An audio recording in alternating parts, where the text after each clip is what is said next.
Don की तलाश 11 मुल्कों की पुलिस कर रही है और डॉन को पकड़ना मुमकिन ही नहीं नामुमकिन है। हालांकि आपने ऐसे डायलॉग सिर्फ फिल्मों में देखे होंगे जब विलन हीरो पर भारी पड़ते नजर आते हैं, पर अगर रियल लाइफ में ऐसा हो जाए तो क्या हो। जी हाँ, हम बात कर रहे हैं भारत के कुछ कुख्यात गैंगस्टर के बारे में, जिन्होंने अपने जुर्म से ऐसे ऐसे रिकॉर्ड बनाए हैं कि पुलिस की कलम भी डगमगा गई, लेकिन इन्होंने अपने जुर्म को कभी कम नहीं आंका। इसलिए कहा गया है कि जुर्म के रास्ते कितने भी मखमली क्यों ना हो, खत्म तो जेल के कंबल में ही होते हैं। और शायद इन गैंगस्टर को यहाँ की कंबल काफी रास भी आती है। इसी वजह से तो इन्होंने पुलिस वालों की नाक में दम कर रखा है और आम आदमी तो इनके नाम से ही खौफ खाते हैं। तो चलिए जानते हैं इन टॉप 5 गैंगस्टर के बारे में। भूपत सिंह चौहान। ये बात आज़ादी के पहले की है, जब देश के राजा रजवाड़ों का शासन था। दूसरी तरफ भारत की संपत्ति व संपदा लूटने में अंग्रेज कोई कसर नहीं छोड़ रहे थे। इतना ही नहीं, अपने स्वार्थ के लिए देश के कई राजा रजवाड़े भी अंग्रेजों के साथ मिलकर देश को लूट रहे थे और जनता अनेक तरह की यातनाएं भुगतते हुए भूखी प्यासी मर रही थी। इस समय चारों ओर सिर्फ लूटपाट का नगाड़ा बज रहा था। ये 1940 का दशक था, जब वडोदरा के शासक गायकवाड़ परिवार को एक चिट्ठी मिलती है जिसमें पूरे परिवार को धमकी लिखी थी। महल में काम करने वाले सभी 42 नौकरों को उनकी सेवानिवृत्ति के समय 5-5 बीघा जमीन दी जाए और ऐसा करते समय इसकी सूचना पूरे शहर में भी जाहिर की जाए। अगर आपने ऐसा नहीं किया तो परिवार के सभी सदस्य की एक एक करके हत्या कर दी जाएगी। इस धमकी भरे पत्र के बीच नाम लिखा था भूपत सिंह चौहान। ये वही भूपत सिंह है जिसने वडोदरा से लेकर दिल्ली की सरकार तक में नाक में दम कर रखा था। इंग्लैंड के रॉबिन हुड या हिंदी फिल्मों की तरह लगने वाली ये कथा एक सच्ची घटना है। भूपत सिंह के कहर से जहां राजा रजवाड़े और अंग्रेज कांपा करते थे, वहीं गरीबों के दिल में इसके लिए सर्वोच्च सम्मान था। ठग बहराम। दुनिया भर के क्राइम इतिहास में ऐसे कई सीरियल किलर्स के नाम दर्ज हैं जिन्होंने अपने सिलसिलेवार हत्याओं की वजह से लोगों के मन में खौफ पैदा किया हो। सीरियल किलर एक ऐसा डरावना शब्द है जिसका नाम सुनते ही लोगों की कंपकपी छूट जाती है। सालों पहले एक ऐसा ही सीरियल किलर भारत में भी मौजूद था, जिसके बारे में कहा जाता है उसने हत्या करने का वर्ल्ड रिकॉर्ड बनाया था। इस सीरियल किलर का नाम है ठग बहराम। बहराम को किंग ऑफ ठग भी कहा जाता है।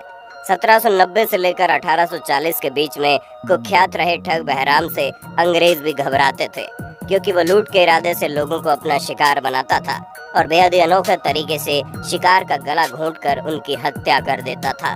ऐसा कहा जाता है कि बहराम एक बार जिस रास्ते से गुजरता था वहाँ लाशों के ढेर लग जाते थे। उसका एक बड़ा गिरोह होता था जो व्यापारियों और पर्यटकों के बीच भेष बदलकर उनके साथ लग जाता और मौका देखकर लोगों की हत्याएं कर देता था और फिर उनका सारा सामान लूट लेता था।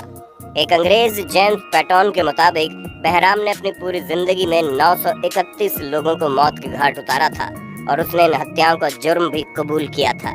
बहराम अपने साथ एक रुमाल रखता था और उसी रुमाल से गला घोंटकर उसने 900 से ज्यादा लोगों की हत्या की थी। जय। लॉरेंस बिश्नोई। आपको जानकर शायद आश्चर्य होगा कि साल 1993 में पंजाब के फाजिलका जिले में जन्मे लॉरेंस बिश्नोई ने पंजाब विश्वविद्यालय से LLB की डिग्री हासिल की है। जेल में बंद 29 साल का दाढ़ी मूंछों वाला स्मार्ट सा लड़का पुलिस कस्टडी में आता जाता है, जो मुझ पर ताव देते हुए दिखाई देता है।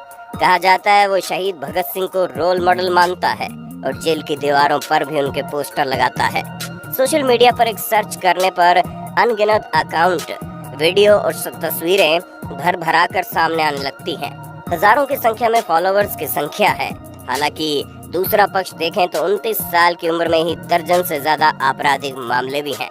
जेल के अंदर से ही हत्या, फिरौती, अब मशहूर गायक सिद्धू मूसेवाला की मौत के नाम। जी हाँ, हम बात कर रहे हैं लॉरेंस बिश्नोई की। बीते रविवार को पंजाब के मशहूर सिंगर सिद्धू मूसेवाला की मनसा के जवाहर के गांव में हत्या कर दी गई। हमलावरों ने महिंद्रा थार से जा रहे सिद्धू मूसेवाला पर ताबड़तोड़ फायरिंग की, जिसमें उनकी जान चली गई। बताया जा रहा है कि मूसेवाला पर करीब 30 गोलियां दागी गई। इस हत्या के बाद से ही पूरे पंजाब में हड़कंप मच गया है। राजनीतिक दल एक दूसरे पर आरोप लगा रहे हैं, तो वहीं पुलिस इसे आपसी रंजिश का मामला बता रही है। वहीं कई जगहों पर सिद्धू के समर्थक प्रदर्शन कर रहे हैं। हत्या के कुछ ही देर बाद कनाडा में बैठे गैंगस्टर गोल्डी बरार ने इसकी जिम्मेदारी ले ली है। गोल्डी बरार लॉरेंस बिश्नोई ग्रुप का एक खास सहयोगी है। कुख्यात गैंगस्टर लॉरेंस बिश्नोई वर्तमान में तिहाड़ जेल में बंद है। हालांकि माना जाता है कि जेल में बंद होकर भी वो अपनी गैंग को चला रहा है। वो यहीं से आदेश जारी करता है और वारदातों को अंजाम दिलाता है।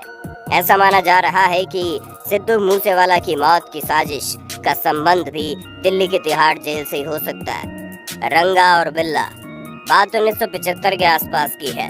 कुलजीत सिंह उर्फ रंगा खुद पहले ट्रक चलाता था। मन नहीं लगा तो मुंबई में टैक्सी चलाने लगा। मन यहाँ भी नहीं लग रहा था। रंगा ने श्याम सिंह नाम के आदमी से कुछ अलग बात करने की कही। श्याम ने जसबीर सिंह के बारे में बताना शुरू कर दिया। जसबीर ऐसा है, जसबीर वैसा है, 2 विदेशियों की हत्या कर चुका है, बहुत पैसे कमाता है। रंगा ने कहा मिलवाओ। श्याम सिंह ने जसबीर सिंह और बिल्ला से मुलाकात करवा दी।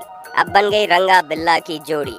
रंगा और बिल्ला मुंबई में कार चोरी करते और फिर उसे बेच देते। बच्चों को किडनैप करते और वसूली लेकर छोड़ देते। एक बार बिल्ला पकड़ा गया। पुलिस ने पकड़ा और थाने की जेल में बंद कर दिया। कुछ दिन बाद बिल्ला जेल से भाग गया। इसके बाद दोनों ने मुंबई के बजाय दिल्ली और आसपास के हिस्सों में अपराध करना शुरू कर दिया। 1978 के जून महीने में अशोक शर्मा की कार अशोक होटल के सामने से रंगा बिल्ला ने चोरी कर ली। इसी गाड़ी से उन्होंने सबसे बड़ा अपराध अंजाम दिया। फांसी के 2 घंटे बाद भी चल रही थी रंगा की सांस। 2 घंटे बाद जब डॉक्टर्स ने चेक किया तो बिल्ला मर चुका था, लेकिन रंगा की नाड़ी चल रही थी क्योंकि उसने फांसी के वक्त सांस रोक ली थी। एक कर्मचारी फांसी के तख्त से नीचे उतरा और उसने रंगा के पैर खींचे। बिल्ला और रंगा के घर वालों ने अंतिम संस्कार के लिए लाश लेने से मना कर दिया। जेल प्रशासन ने अपनी तरफ से उनका अंतिम संस्कार किया। न्याय का चक्र पूरा हो गया। चार्ल्स शोबराज जब वो आजाद होता था तो पूरी दुनिया की पुलिस उसके पीछे रहती थी। जब वो कैद में है तब भी जेल के बाहर पुलिस वालों की नींद हराम रहती है। जरा सोचिए, कोई शख्स 1 साल में लाखों डॉलर कमा ले और उसकी जिंदगी इस संतोष के साथ जेल में बीते कि एक दिन वो जेल से छूटेगा और फिर अपनी पुरानी जिंदगी में वापस लौट आएगा। ये कैसा होगा? इस शख्स पर बनी फिल्म का राज वैसे तो वियतनामी भारतीय है, पर उसने फ्रांस की नागरिकता ले ली है। हत्या के जुर्म में उसे उम्र कैद की सजा मिली। उस पर कई हत्याओं के आरोप लगे, जिसके लिए उसे फांसी की सजा होनी चाहिए थी, लेकिन कई हत्याओं को कथित रूप से अभियोजन पक्ष ने छिपा लिया। चार्ल्स एक चालाक और शातिर अपराधी है। हत्या, लूटपाट, नशीली दवाएं बेचना, आभूषणों की चोरी इत्यादि उसके लिए सामान्य काम है। उसके जोखिम और साजिश से भरपूर जिंदगी को मीडिया में इतनी जगह मिली कि वो मशहूर हो गया। जेल में ही वो इतने मजे से रहता था कि कोई सुने तो ईर्ष्या हो जाए। जेल में रहने के बावजूद उसके पास टाइपराइटर, टीवी, रेफ्रिजरेटर और एक बड़ा पुस्तकालय हुआ करता था। इसके अलावा वो अपने साथी कैदियों को खुश करने के लिए ड्रग्स भी रखता था। फिलहाल चार्ल्स नेपाल के काठमांडू जेल में बंद है। बेशक चार्ल्स को वहाँ पहली जेल जैसी सुविधाएं मुहैया नहीं कराई गई हैं, लेकिन फिर भी यदा कदा चर्चा में आता रहता है।